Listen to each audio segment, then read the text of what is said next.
दोस्तों, नेपाल भारत का पड़ोसी देश होने के साथ एशिया का सबसे पुराना देश है। नेपाल अपने ऊंचे पहाड़ों और अपनी प्राकृतिक सुंदरता के लिए जाना जाता है। हिमालय का एक महत्वपूर्ण हिस्सा नेपाल में है। दुनिया की सबसे ऊंची चोटी माउंट एवरेस्ट इस देश का गौरव है। इसके अलावा भी नेपाल में देखने के लिए बहुत कुछ है।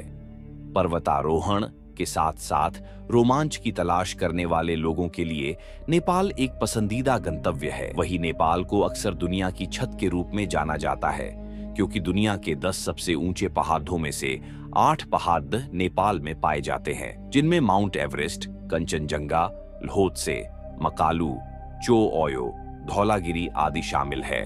हिमालय दुनिया की सबसे बड़ी पर्वत श्रृंखला है, जो 3,500 किलोमीटर से अधिक तक फैली हुई है, और उस पर्वत श्रृंखला का सबसे बड़ा हिस्सा नेपाल है। दुनिया की सबसे गहरी झील शेरफोक सुंडो, सबसे ऊंचा घास का मैदान चितवन, सबसे गहरी घाटी काली गंडकी घाटी और बंदरगाह, सबसे ऊंची झील तिलिचो।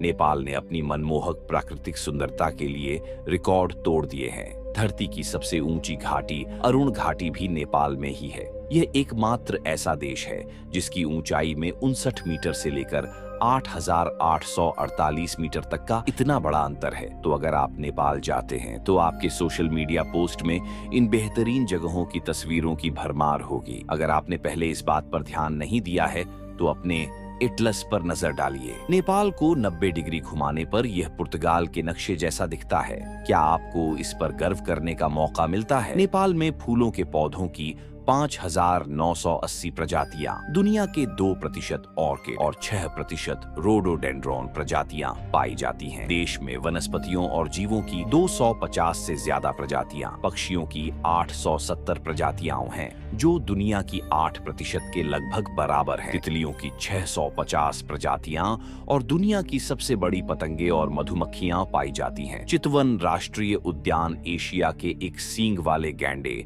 और रॉयल बंगाल टाइगर जैसे लुप्त प्राय और दुर्लभ जानवरों का एक अभयारण्य है। वैसे तो नेपाल एक शांतिपूर्ण देश है, क्योंकि यह बुद्ध का जन्म स्थान है। सिद्धार्थ गौतम या भगवान बुद्ध का जन्म कपिलवस्तु लुम्बिनी में 623 ईसा पूर्व में हुआ था। लुम्बिनी को 1997 में यूनेस्को द्वारा विश्व धरोहर स्थल घोषित किया गया है। नेपाल में लोगों का अभिवादन करने का अपना तरीका है, जो भारत के लोगों के अभिवादन के तरीके से काफी मिलता जुलता है। एक नेपाली आपको नमस्ते कहकर अभिवादन करता है, जिसका मतलब है मैं आपके अंदर के ईश्वर को सलाम करता हूँ, जो छाती के सामने दोनों हथेलियों को एक दूसरे से सटाकर किया जाता है। नेपाल में गाय को मारने पर आपको 12 साल की जेल हो सकती है। गायों को हिंदू धर्म में पवित्र माना जाता है और यह नेपाल का राष्ट्रीय पशु है। इसलिए जब तक आप अपनी आजादी छीनने और 1 दशक जेल में बिताने के पक्ष में नहीं हैं, तब तक नेपाल में रहते हुए गोमांस के बारे में सोचने की हिम्मत भी न करें। हिंदू पौराणिक कथाओं के अनुसार नेपाल भगवान शिव का घर है, जो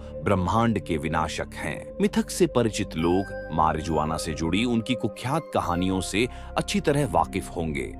इसलिए नेपाल में स्थानीय लोगों और पर्यटकों को समान रूप से भांग पीते हुए देखना कोई असामान्य बात नहीं है। हालांकि 1965 से देश में भांग को सेक्शन ए ड्रग माना जाता है, लेकिन आप इसे देश में लगभग हर जगह उगा हुआ पा सकते